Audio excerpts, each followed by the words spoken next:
नमस्कार मित्रांनो. आता तुम्ही माझ्या घरचं गणपतीचं डेकोरेशन बघा कसं आहे. मस्त आहे का नाही.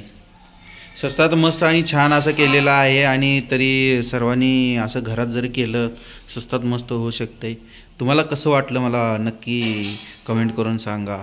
सगळ्यात पहिला हे बघा इथं काय हत्ती घोडे वगैरे आहेत. पाण्यात आंघोळ करून मस्तपैकी गणपतीचं दर्शन घ्यायला चाललेले आहेत. आणि हे बघा ही आमची आहे नदी. नदी नाही धबधबा आहे. कसा आहे धबधबा विषय हार्ड आहे. इकडं असं धडधड धडधड धड करत इकडं असं वाहत वाहत वाहत चालला आहे आणि त्याच्यातच ही आंघोळ करून मस्तपैकी देवाचं दर्शन घ्यायला चालल्यात. आणि आमचा गणपती बाप्पा हत्तीवर बसलेला आहे दिसतोय का. त्यामुळं आम्ही हे असं केलं. हे बघा इथं बकरी आहे आणि ते बकरीला बघतोय एक कोणतरी हाय इथं बघा यो पहिलवान.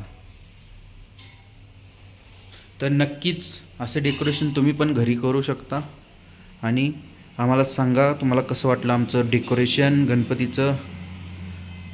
कमेंट करा आणि काय दुसरी आयडिया पुढच्या वर्षीची असेल तर आम्हाला नक्कीच कळवा. आणि हे बघा हे कसं आहे चिमण्या पाखरं पानं. आणि आम्ही इथं आणि एक महत्त्वाचं म्हणजे बघा हे खर्रं झाड लावले आम्ही. खर्रं झाड कसं आहे मोठ्याच्या मोठं झाड. खर्रं आहे बघा खरोखर आहे. हो बघा. आणि कसं वाटलं मला खरंच नक्की कमेंट करून सांगा. तुम्हाला आवडलं असेल तर लाईक करा आणि चॅनलला सबस्क्राईब करायला विसरू नका. असंच काहीतरी आम्ही टाकत राहतो आहे. आम्ही गणपतीचं म्हणा किंवा वेगवेगळे इन्फॉर्मेशन व्हिडिओ टाकत असतो. ठीक आहे तर लाईक करा. थँक्यू.